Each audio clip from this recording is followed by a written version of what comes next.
I'm sitting in my dorm room, surrounded by walls that are supposed to be a safe haven for learning. But instead, they're a constant reminder of the disappointment that is Aberystwyth University. I'm a student, or at least I'm supposed to be. But how can I focus on my studies when the university is so lacking in every aspect? Let me tell you, it starts from the moment you step onto campus. The layout is a maze, a never-ending puzzle that ensures you'll get lost at least once a day. And don't even get me started on the buildings. They're older than my grandparents. The concrete jungle, as some students call it, is a fitting description. It's like they took a bunch of old council flats and threw them together, weeds and all. You'd think they'd at least try to maintain it, but no, they're too busy collecting our tuition fees to care. And then there's the accommodation. Oh boy, where do I even begin? The rooms are damp, the beds are creaky, and the kitchen is basically a hot plate and a microwave.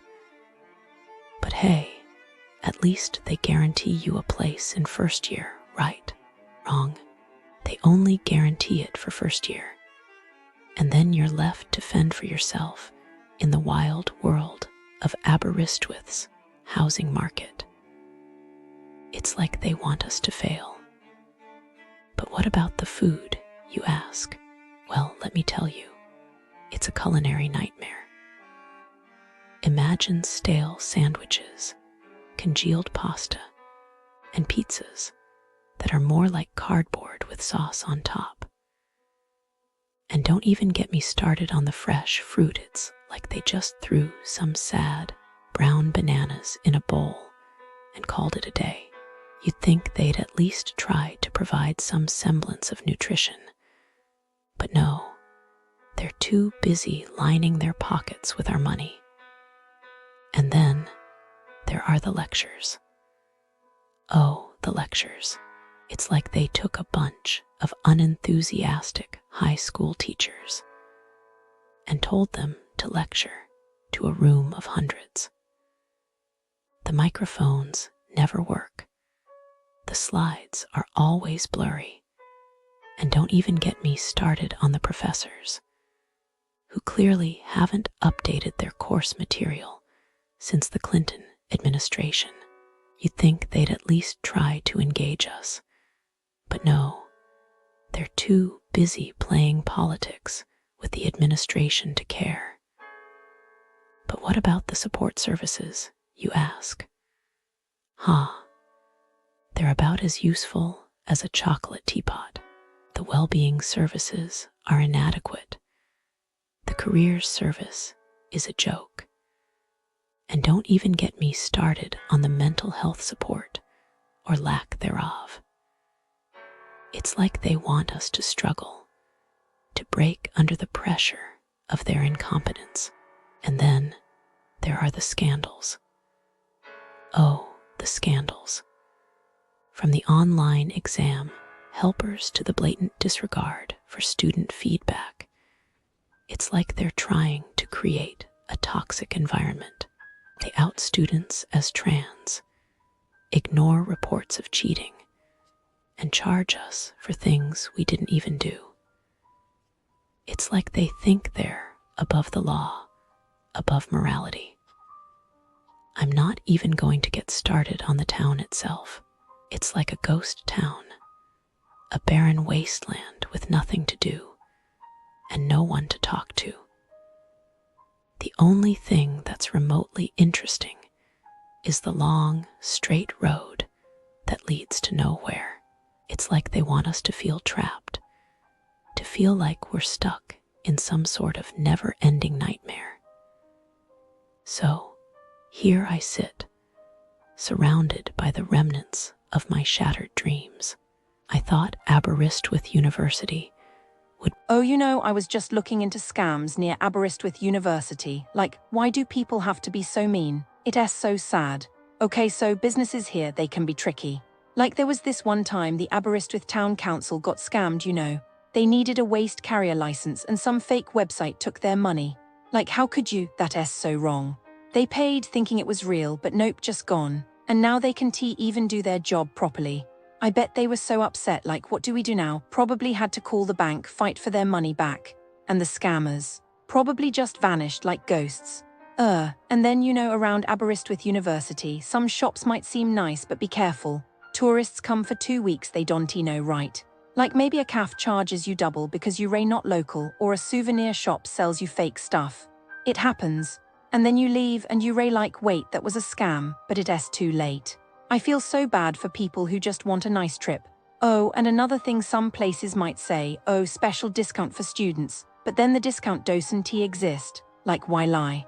Aberystwyth University students work hard, They don't need that. I bet some poor tourist just wanted to save a little money and bam, scammed. And the shop, probably still there, doing the same thing to someone else tomorrow. It's so unfair. I wish people were nicer. Like, Aberystwyth is so pretty, why ruin it with scams? Tourists just want to see the sea, the university, have fun. But no, some people have to take advantage. It's so depressing, Here's the intro music, a melancholic piano piece with a hint of seaside ambience. It feels disappointing to report. But the businesses surrounding Aberystwyth University present a landscape often mirroring a faded postcard. A surface charm struggling to conceal a deeper sense of letdown. It's not that everything is actively bad, it's that a pattern emerges. A sense of corners cut, promises unfulfilled, and a general lack of care. It's as if a quiet resignation has settled over the offerings, and as someone who seeks a little beauty in everything, it genuinely saddens me. We're going to go over what these businesses are like, and why I feel this way. Let's start with the facilities meant to invigorate, the places for recreation. Sports centers near the university, they seem to suffer a curious malaise. The underlying issue isn't a lack of equipment, but a lack of thought. A fundamental disinterest in making the spaces genuinely pleasant. Reviews suggest a stifling atmosphere, particularly in the summer. Imagine trying to exercise in an oven. Apparently, the fans aren't strategically placed, so the air just circulates the heat. It's a detail, but indicative of a larger issue. A lack of basic consideration. The Aberystwyth University Sports Center is a prime example. You've got people praising the facilities, a good 3G pitch, for instance, which is then immediately undercut by a plaintive wish for a hockey pitch. It feels like a place reacting to needs rather than anticipating them. One review from a few years back lamented the cost for the available space. Another mentioned the opening hours, too early to be useful, too late to be convenient. A seeming indifference to the schedule of the students who fund the place. It just feels incomplete, like a half-finished thought. There's a pervasive feeling of, it's good enough, and for many, it simply is. Then there's the issue of food, of nourishment. And here, the picture becomes even more disheartening. Cafes and restaurants near the university, they appear to be caught in a loop of mediocrity, punctuated by moments of genuine concern. How often do you crave a simple, reliably good meal? It seems an impossible ask here. Take Medina, a popular spot that seemingly lost its way. Stories surface of being ignored upon arrival, left standing like unwanted guests despite having a reservation. A casual dismissal, a lack of basic acknowledgement. It's a feeling of being unwelcome. Then, the truly alarming accounts of food poisoning, a chicken dish served pink, leading to a night of unpleasantness. A dismissive response, a shrug and a claim that pink chicken thighs are normal. It's a level of nonchalance that feels actively dangerous.